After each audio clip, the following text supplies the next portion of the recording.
What's up, everyone? It's your boy Tyrone. We back. So I finally finished my Incarnon Paris, and I just want to say that this thing is performing like crazy right now. When I first finished it, like as soon as I unlocked the Incarnon form and I put it on my Paris, I was a bit worried that it wasn't going to be performing that well, or even after I got some Incarnon forms unlocked. But holy crap, is this thing doing damage! It's able to kill enemies up to like level 200 and stuff easily. I haven't tested it past that, but as long as you have an armor strip, especially with this gas build I'm going to show you, it should get through just about any enemy easily. Watch this acolyte spawns in and gets immediately deleted. One arrow to break his shields, the second arrow to break the man. Just like that, he disappeared.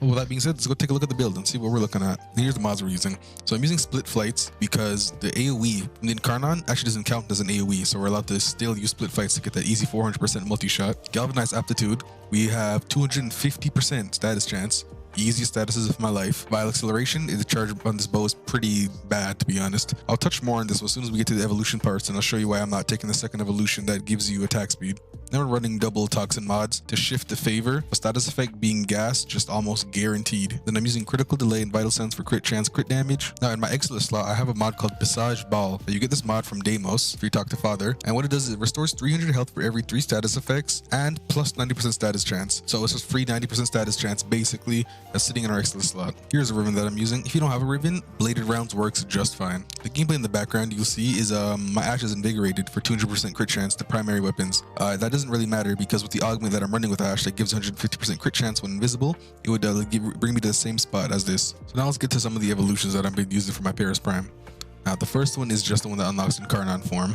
Now for the second evolution, you get to choose between have 1.2 movement speed and then get 80% fire rate, or have overshields and get plus 74 damage. Now the reason that I choose the overshields over the movement speed one is because a lot of my Warframes are not over 1.2 movement speed. Some of them are, such as Ash, which is what I use in the background gameplay, Loki and whatnot, but a lot of my favorite ones such as Chrome and whatnot cannot get that movement speed. Now, if I just simply equip an epitaph on a lot of my Warframes, including those that are already increased in movement speed, all I have to do is have one auger mod and I can just get an overshield. Usually these Warframes have a method to not get damaged so they don't lose the overshield, so that's not something I'm worried about either.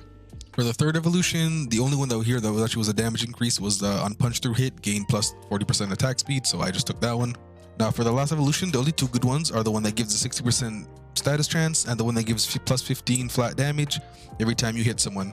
Now since this is an elemental build, I'm going to be taking the status chance. So I also wanted to be known how important armor strip is with the gas ticks. Let me just show you here real quick. Well, everyone knows how obvious it is to bring in some sort of armor strip to very high level enemies that are armored, because you know it's just the way the game is. But here I just want to show you how important it is for this bow, or just any weapon really, that you can see they're taking no damage, and as soon as they lose their armor, they're immediately melted. This isn't anything new. This has been in the game. This armor strip has always been. That's why armor strip is so valuable. And yeah, man, that's really all you need. This weapon just kind of smacks. Just using it reminded me of the Archiplasmor so much. As soon as you have the Incarnon form, the only problem I was having with it was it would always end so quick. You only get 20 shots as soon as you get the Incarnon form, and you just let them hose out so quickly that, oh, look at that, I'm already out of arrows. You gotta go charge it again. And even without the Incarnon form, this weapon is still smacking, man. They're like, yo, you hit someone in the head with this thing and you will guarantee yourself 6 digits worth of damage. Sometimes even a 7th digit there. So it's gonna smack regardless. And as you can see, the bow is doing crazy amounts of damage, just like that. This isn't even included any Warframe buffs. Sometimes I'll be slapping in my Zada's Whisper in the back to just, you know, one shot even harder, why not? And go even harder, because just why the hell not? Well, I think that's everything I wanted to cover for this bow.